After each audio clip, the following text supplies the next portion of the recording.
Last week was our first playoff game, and my plaque psoriasis was so itchy under all my gear. Sometimes just thinking about scratching could take me out of the moment. And then my doctor told me I could get clearer skin with a pill called Otezla. Otezla apremilast is a prescription medicine used to treat adult patients with plaque psoriasis for whom phototherapy or systemic therapy is appropriate. Otezla can help you get clearer skin after just 4 months. Okay, ready for the next game.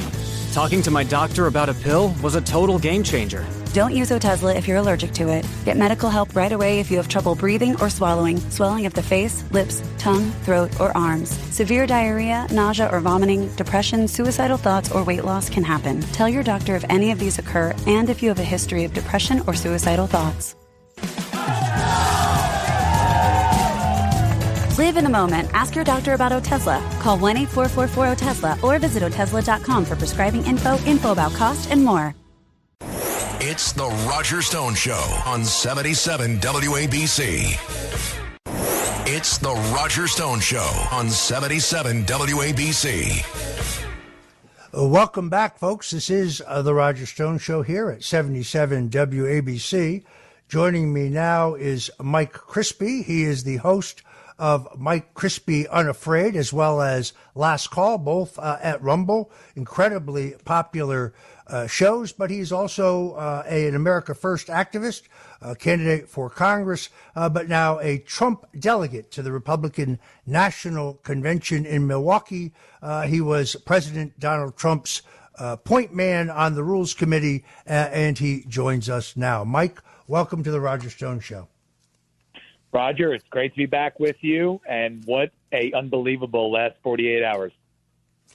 It is really amazing. How do you think this will affect things in Milwaukee? You've been to Milwaukee for the Rules Committee meetings. I know you went back to New Jersey to get some clothes, and you're headed back to Milwaukee. You've seen the physical setup there. I guess off the bat, do you have any concerns about security at the RNC? President Donald Trump put out a strong statement yesterday, making it absolutely clear that he would be at the convention. It would be business as usual, that he will not be deterred from his mission. It was a brave and courageous statement. He said, and I quote, "We will fear not, but remain resilient in our faith and defiant in the face of weakness. Our love goes out to the victims and their families from yesterday," Trump said. Mike, what are your thoughts? Well, President Trump said, I believe it was maybe an hour or so ago, that he was not going to delay the schedule of the RNC either. He was always going to go out there, but he said that he was considering delaying the schedule, but he would not let this assassin derail the plans. You know, every day counts, and we need to save America. So, I mean, President Trump is everything that we've been saying he is, and he's everything that the liberal media is not. So the media has lied about him. The media slanders him every step of the way. They say he's in it for himself. They say he's just trying to, do this for whatever ulterior reason. I mean, this guy literally loves this country, gets hit with a bullet, and gets up, and his first reaction is to let his fans know that he's okay. I think it's literally one of the most iconic moments in not only American political history, but world history.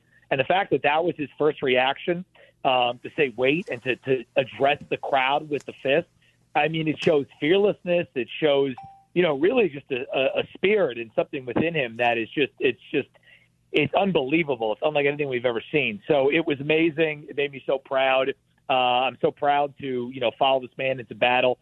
And I will say, as far as the RNC goes, I have been on the ground in Milwaukee.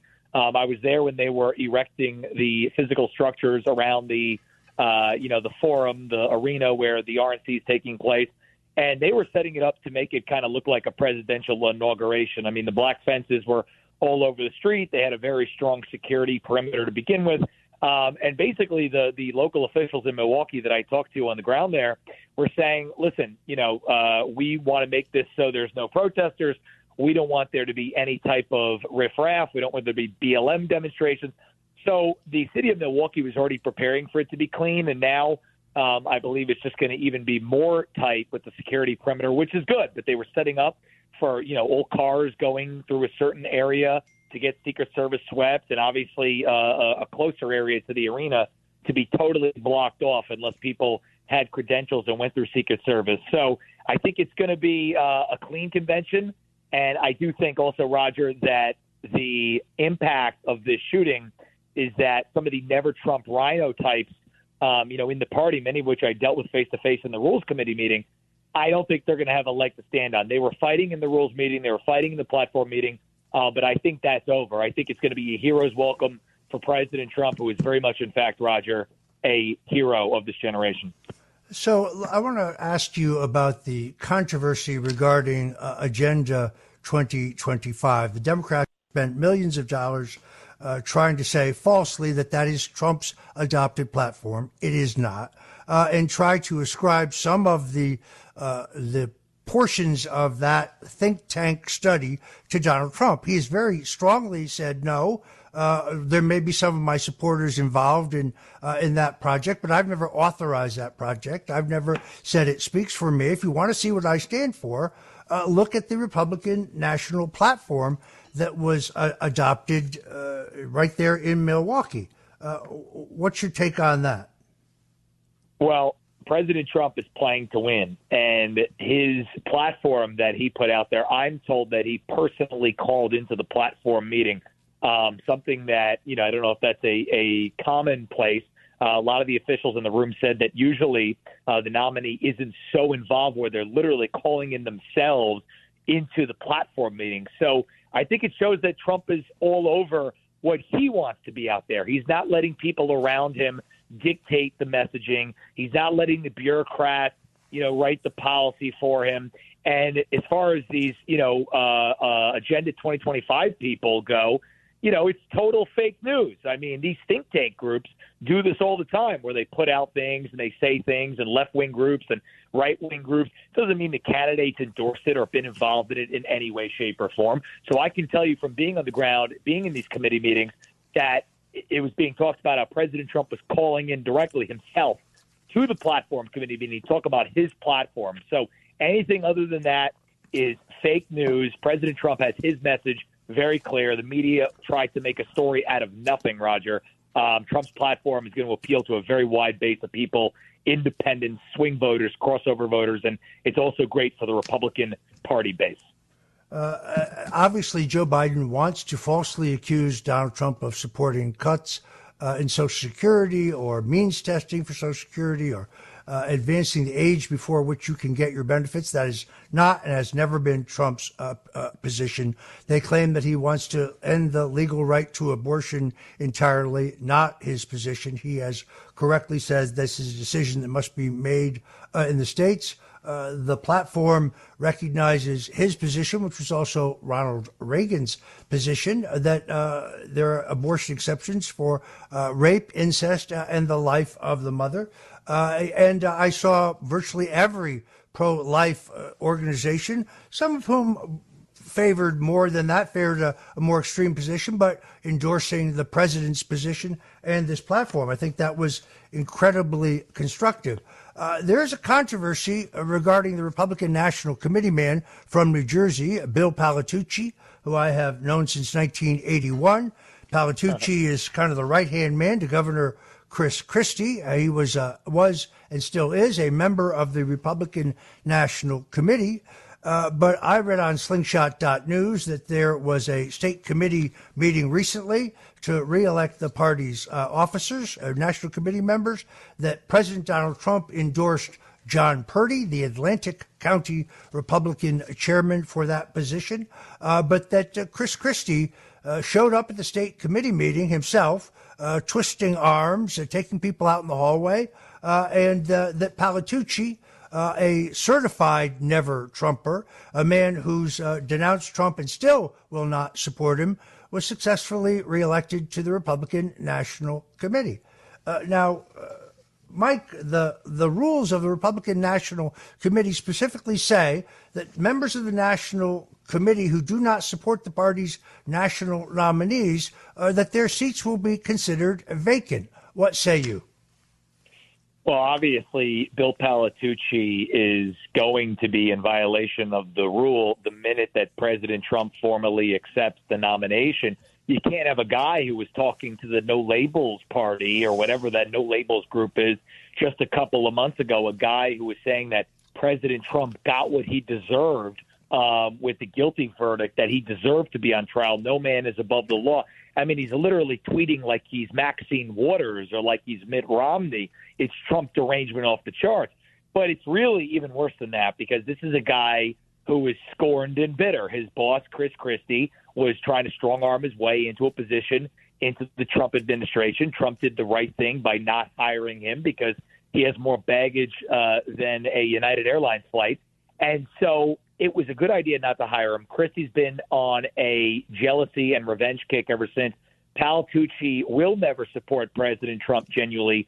So the minute that President Trump formally accepts the nomination of the party, you can go look at his litany of tweets from the last couple of years. It's Trump derangement syndrome.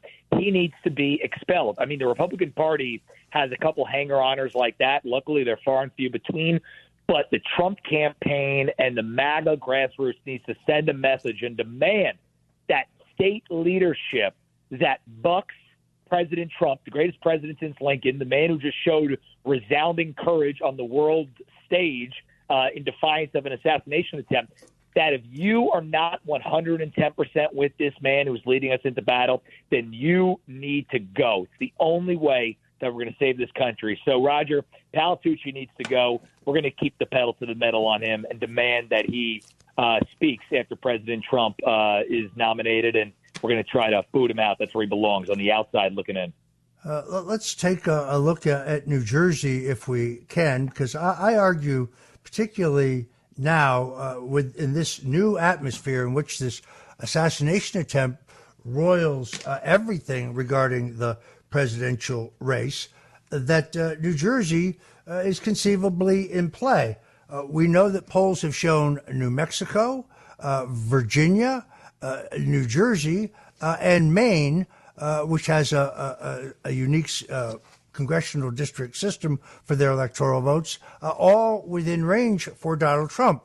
That means, theoretically, of course, that the states we've all been focused on, like Pennsylvania, Georgia, Arizona, Nevada, Trump, if he won one of those expanded map states, but then lost one of the so-called swing states, he could still very well become president. The dynamics here have changed very dramatically. So what do you feel on the ground in the Garden State?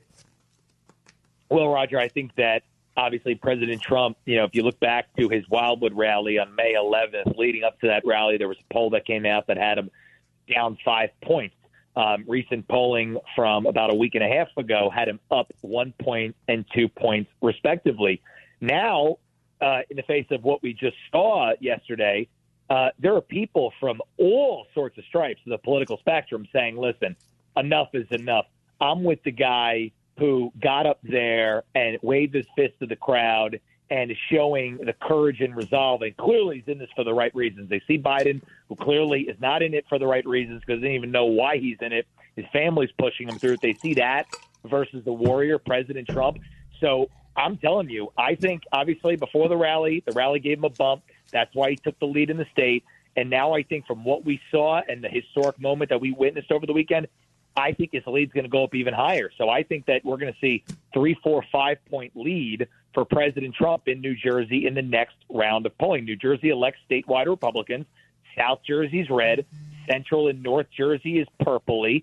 And then near the Manhattan area and in the urban areas, if President Trump peels off 10% of those would-be Democrat voters, boom, he wins the state. So I think he's going to win New Jersey, Roger. I've been saying it for a little while. You've been saying it for a while.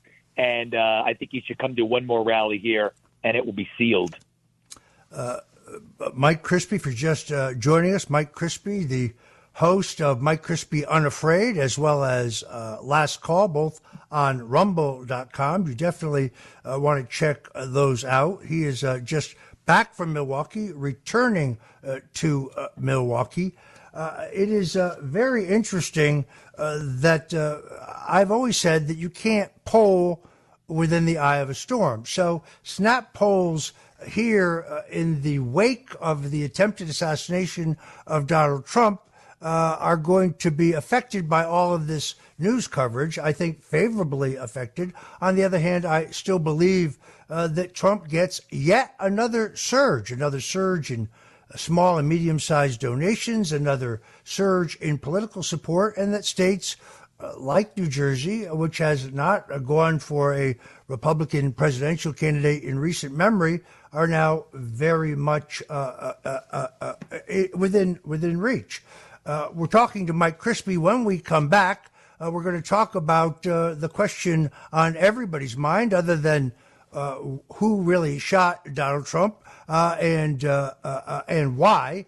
The other great burning political question today is who will Donald Trump take as a vice president? This is now a question that should get more focus than ever before. You've just seen a graphic example of why this decision by Donald Trump is vitally important and requires a careful decision on his part. I don't believe he has yet chosen a running mate. We're going to talk to Mike Crispi about it when we come back. You're tuned in to The Roger Stone Show. It's The Roger Stone Show on 77 WABC. Welcome back, folks. This is Roger Stone. You're tuned in to The Roger Stone Show at 77 WABC Radio. We're talking to Mike Crispi, who is a Trump delegate to the Republican National Convention in Milwaukee next week. He was Donald Trump's point man on the Rules Committee. And before the break, I asked him, I raised the question, I should say, of the vice presidency. Mike, you've got to admit one thing. Donald Trump is the consummate showman.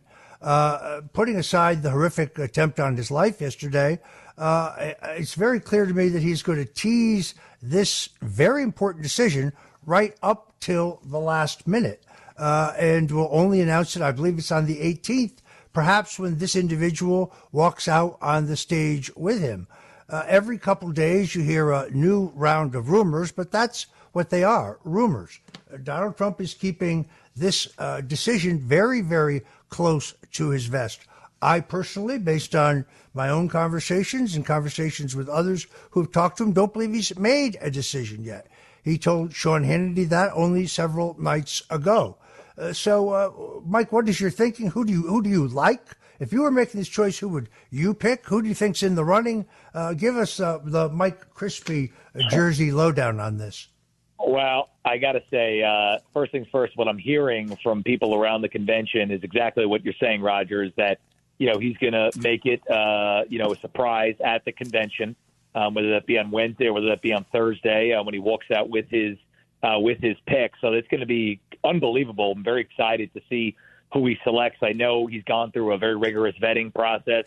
Now, I'll say the first things first is that clearly, they're after him. Clearly whoever you want to call it, whoever was after him and trying to take this attempt on his life, you need somebody who makes Trump, assassination proof. You need somebody who will stand there with him and who, as President Trump says, you want somebody who could be the next president. So I think you want somebody strong. You want somebody that they fear just as much as President Trump, if that's even possible.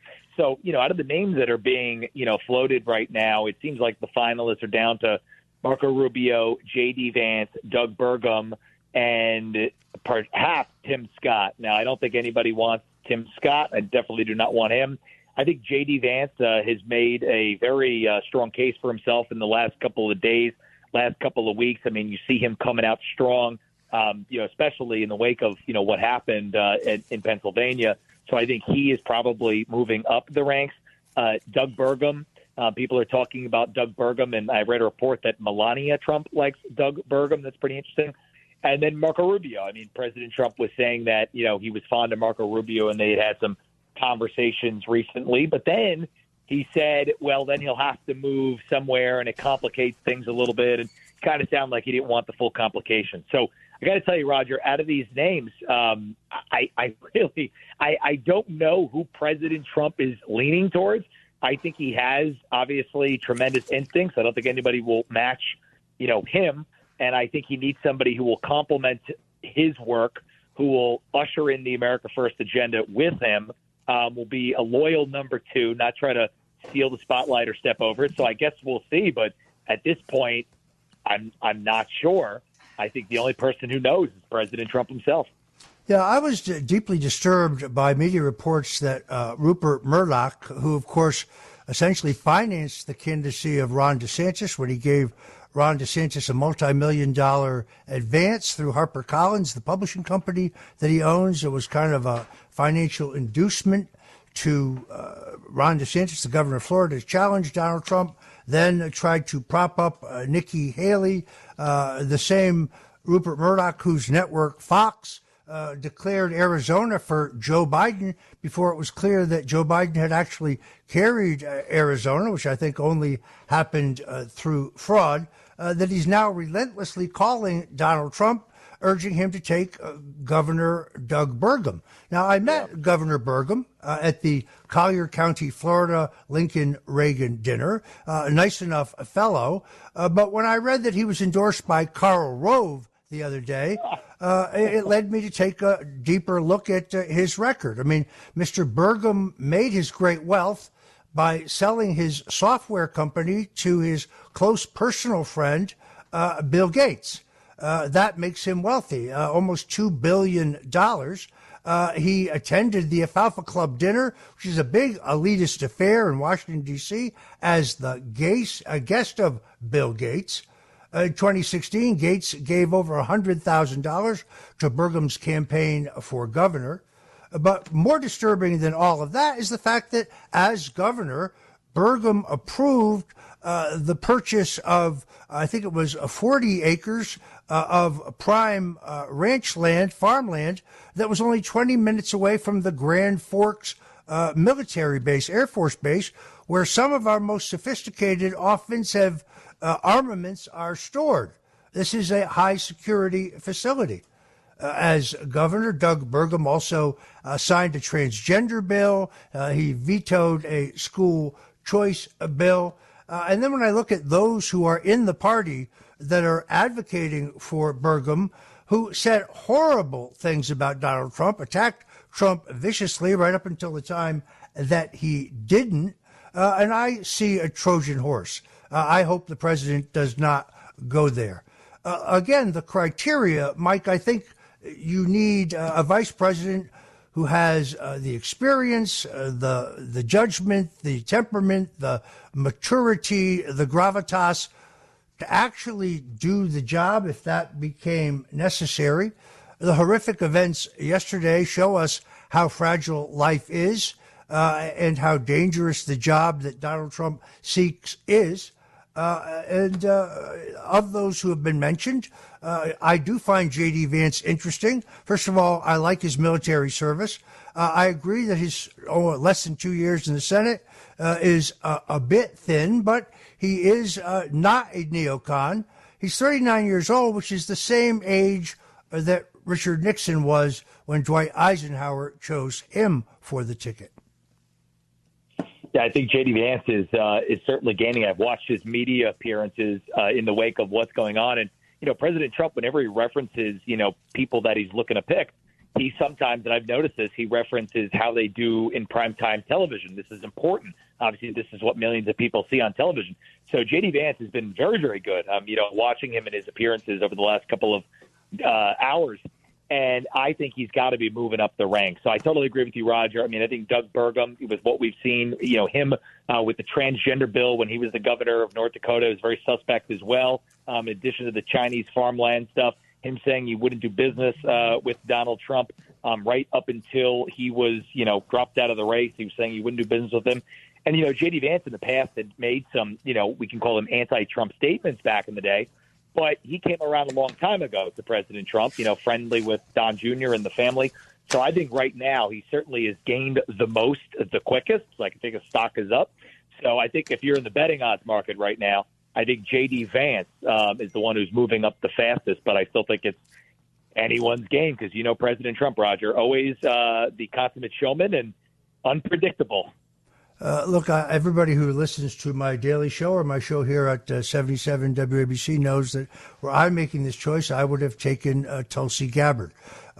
She's I think, exceptional. Former four-term Democrat Congresswoman, former co-chairman of the Democrat National Party, now an independent, written a compelling book about why she left, opposed to additional funding for Ukraine, wants to seal our borders, pro-Second Amendment and pro-life. I think the odds of her being chosen are pretty slim. I think the president is looking for someone who is sure-footed, someone who understands that this is a secondary role, a supporting role.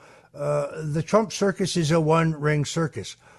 Donald Trump does his own attack work on the Democrats. The tradition used to be for the presidential candidate to remain above the fray, to let the vice president carry the partisan load against the other party. I think those rules, just like rules about geography, are out the window. All right, we are out of time. I want to thank our guest, Mike Crispi. Mike, folks can find you at Rumble. Where do they find you?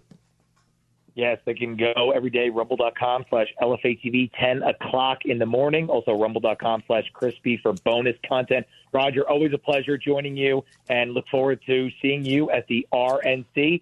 Cannot wait to see President Trump give that speech and accept the nomination.